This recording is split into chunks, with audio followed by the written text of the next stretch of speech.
To the ancient Greeks, the mother of Artemis and Apollo was Leto, who quickly became a favorite of Zeus. Unfortunately for Leto, she would find herself pregnant with Artemis and her twin brother Apollo, while Zeus was still married to his wife Hera. In typical Hera fashion, the wife of Zeus was incredibly jealous, which caused a series of problems for Leto during her pregnancy. Leto was banished from Olympus by Hera and was forced to walk the earth alone. Anyone who would demonstrate any act of kindness towards her would be severely punished. Hera's cruelness didn't stop there. Hera had Leto pursued by the monster Pythion, who hunted her endlessly during her pregnancy.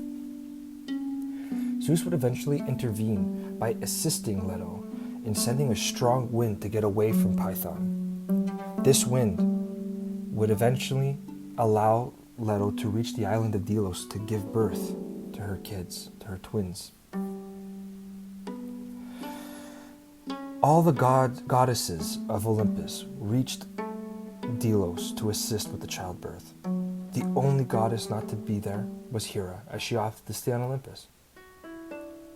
She even tried to detain the goddess of childbirth, Eileithyia. But fortunately, with the help of Iris, Eileithyia would eventually reach the island to deliver the twins. Leto first gave birth to Artemis, who offered to assist her mother with the birth of her brother, hence her association with childbirth. In the days that followed, Apollo was eventually born. The time difference between the twins do vary on accounts that Apollo was born the day after his sister, and in other accounts, not until several days after the fact. Leto, now faced with the impossible task of raising Artemis and Apollo, as she was still exiled and couldn't receive any assistance from the gods, would receive no help at all, and thus Leto and her children would travel to Lydia for refuge. The influence and fury of Hera continued to follow Leto and her children, so much so that locals would stop the small family from drinking from wells and springs. As a result, Leto would turn the angry villagers into frogs. Artemis and Apollo continued to grow at an incredible rate, and their newfound skill of the bow meant that they were more than capable to defend themselves, as well as their mother. When Python finally found them, Apollo would slay the beast despite being only days old. Once Artemis and Apollo were finally grown, they were only concerned with avenging their mother and winning back her honor amongst the gods.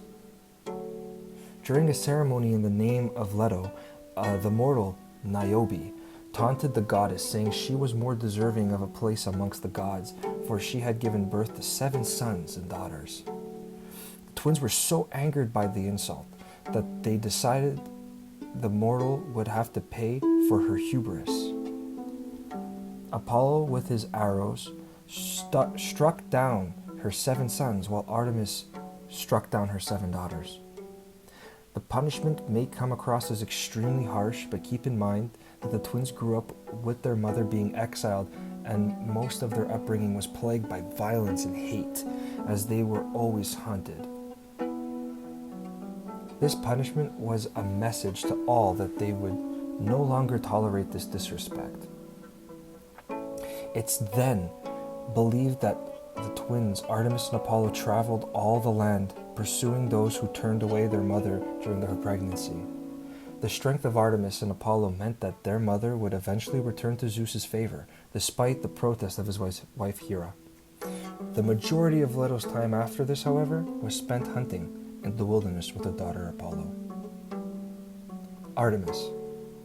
Artemis was extremely revered in ancient Greece, and some even say feared. She was the goddess of the hunt, moon, virginity, childbirth, and the wilderness, and wild animals. She was also the protector of young girls before the age of marriage. If we look into the Iliad, Artemis is referred to as Artemis the Wild Lands, mistress of animals, just to name a few. Moreover, scholars and academics believe that the worship of Artemis may have even predated the Greeks themselves, as many comparisons have been drawn upon the Egyptian goddess Bastet, who may have been an earlier rendition of the goddess. Depictions of Artemis show the goddess with a series of arrows and a hunting bow, who is often accompanied by a deer or other animal she considered sacred. Artemis was quite often admired as a great huntress, and her skill of the bow could only be matched by her brother Apollo.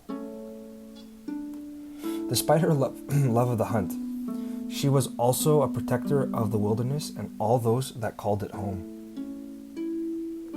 The animals that were slain by Artemis were considered sacred, and the hunt was essentially a ceremony in honor of the wilderness. She would seek vengeance upon those who would do harm upon the animals regardless of who they were. An example of this story is the king of Agamemnon, where, according to Homer, the king had killed one of the goddess's sacred stags in a hunt, and as a punishment, he would have to sacrifice his own daughter. When he eventually agreed, Artemis swapped his daughter with the stag, and the king would believe that his daughter was dead in order to learn the consequence of his actions. This demonstrates her vengefulness, but also being just and fair. Now, a parenthesis here as well. There are many different renditions and stories in Greek myth.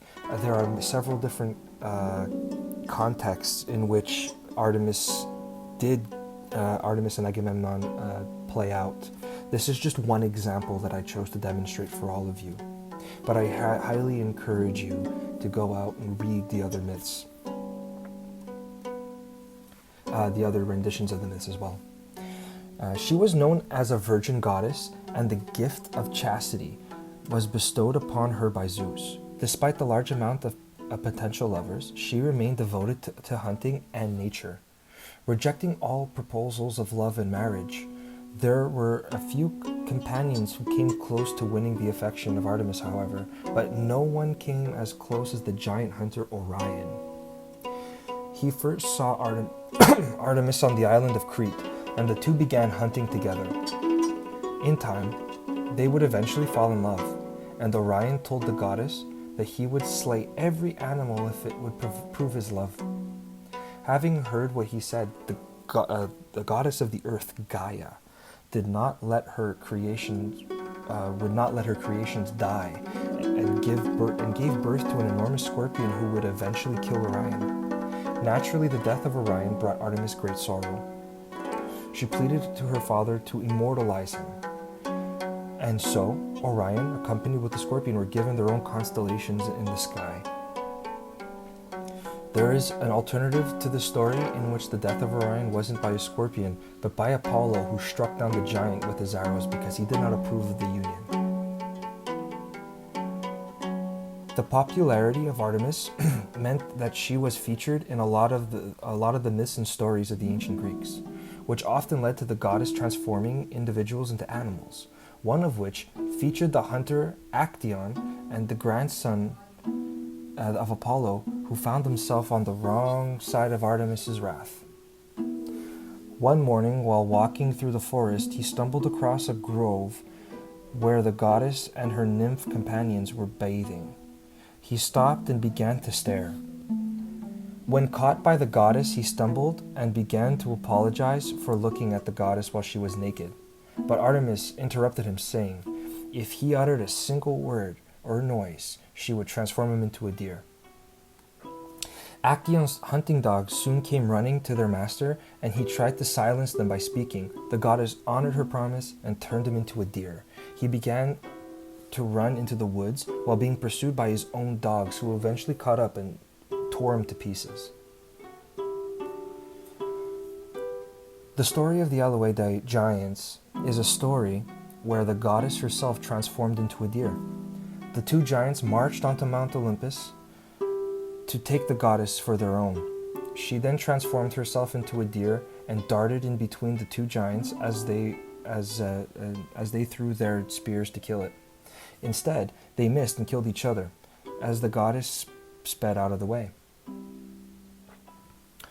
Artemis is considered to be a secondary deity, but was still vastly important to most women of ancient Greece because she looked to she was the one they looked to when they needed protection or when they were ready to marry. She spent very little time amongst mortals, and other gods for that matter, as she mostly stayed with the animals in the wilderness. She did not spend time with others. It was usually followed by tragedy if she did. She is known to be protective, nurturing, and caring, but at the same time would seek retribution if disrespected or shamed. The best way to describe her is as a caring and nurturing figure, yet a ruthless warrior huntress. Apollo. Apollo is one of ancient Greece's most revered gods. He is the god of light and music. Myths always identify this god as a figure of unparalleled beauty, symbolizing the Greek ideal of male perfection. He was depicted as being young, tall, handsome, strong, and charming. But despite all these qualities, he was unlucky when it came to love. Many of his relationships ended in tragedy. In other cases, his love wasn't reciprocated, as seen through the examples of Daphne and Cassandra. The nymph Daphne, in order to escape Apollo's chase, turned into a laurel tree. The plant would eventually be associated with Apollo, as the laurel wreath became one of his symbols. In the example of Cassandra, who had the power to predict the future, was cursed for rejecting the god, and although she was able to see the future, her power of persuasion was taken away as one of the consequences. So even though she was true in her predictions, no one would believe her prophecies. Apollo was a god of several attributes, notably as the god of light, prophecy, the god of medicine, the god of arts, archery, and the god of music, as he was always accompanied with his lyre that was produced by Hermes. Moreover, his position as the light god soon dominated ancient Greece, in which he would eventually replace the position of the Titan Helios as god of the sun. Furthermore, his most notable temple at Delphi was constructed where the serpent Pythion was slain. There, the priestesses of Apollo, known as the Pythia, performed their prophetic rituals under the influence of Apollo. Delphi then became a place of great pilgrimage of people wanting to ask the oracle for advice. The Pythian Games also took place there, similar to the Olympic Games, but dedicated to the god Apollo himself. As the god of prophecy, we see Apollo as the link between gods and mankind through the Pythia, where he was able to reveal the will of Zeus to mortals. Apollo is also known as the god of medicine, and his son Asclepios became such a skillful healer that through his healing arts was able to cheat death. However, Apollo also had a sinister side, as he is also by contrast associated with pests, epidemics. An example of this is shown during the Trojan War, as he had casted a pestilence among the Greeks for sacking his temple and having disrespected one of his priests. Therefore, in the Trojan War, Apollo was on the side of the Trojans, and it's through Apollo that Paris was able to shoot an arrow through the heel of the great warrior Achilles, thought to be unkillable. To conclude, when Apollo casted his light on someone, any lie was undone, and the truth revealed, as the god associated himself with the search for truth and rationality. Therefore, he was honored by the ancient philosophers. Through them, the cult of Apollo lasted through the centuries, even after the adoption of Christianity.